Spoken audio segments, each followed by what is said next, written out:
In a previous DJI RS3 Gimbal video, I rigged the Atomos Ninja 5 to my setup using a NATO rail system and attached it to a briefcase handle by Smallrig. But what if you need to optimize your gimbal rig for vertical video?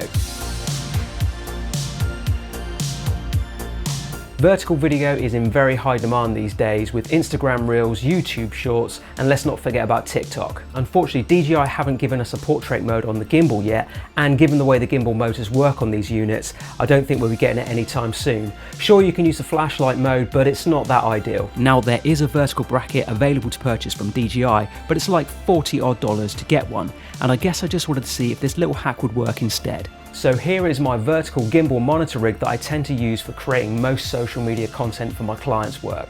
All the links to the parts used for this rig is in the description below for you. You click those links, you also help me make more videos, so thank you very much in advance for that. The parts you will need for this vertical rig are a Smallrig handle, part number 3028, a DSLR monitor holder, part number 2100, a monitor cage for the Atomos Ninja, part number 2209, the Atomos Ninja 5, and a HDMI cable.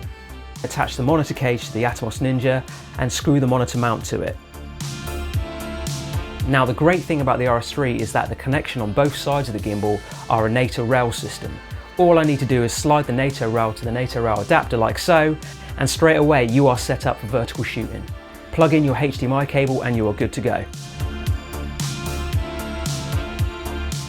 Attach the Smallrig handle to the left side when the LCD screen is facing you, as the monitor will have to be mounted to the right to optimise the HDMI connections to the camera. Now, the choice of lens is totally up to you, but I tend to shoot fairly wide for vertical, so I like to use a Sony 35mm 1.8, but the lighter and smaller the lens, the better. The 35mm is quite light too, and this makes it very easy to balance on the RS3. Instead of mounting the camera as you would normally do, mount the camera sideways. You will have to use a relatively small and light lens, but you should be able to balance the gimbal exactly the way you always do. After that, make sure the RS3 is set to PF mode. Pan over to the side like so, and then you can roll the camera into portrait mode.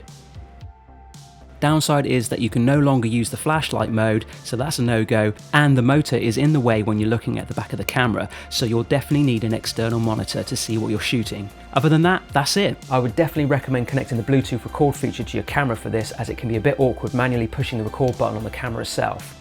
Sure, you may come across some teething problems like forgetting to unplug the HDMI cable when you lock the gimbal back up, but you still saved yourself about 40 bucks. So why go to all this trouble rigging your camera to the side like this, you might ask?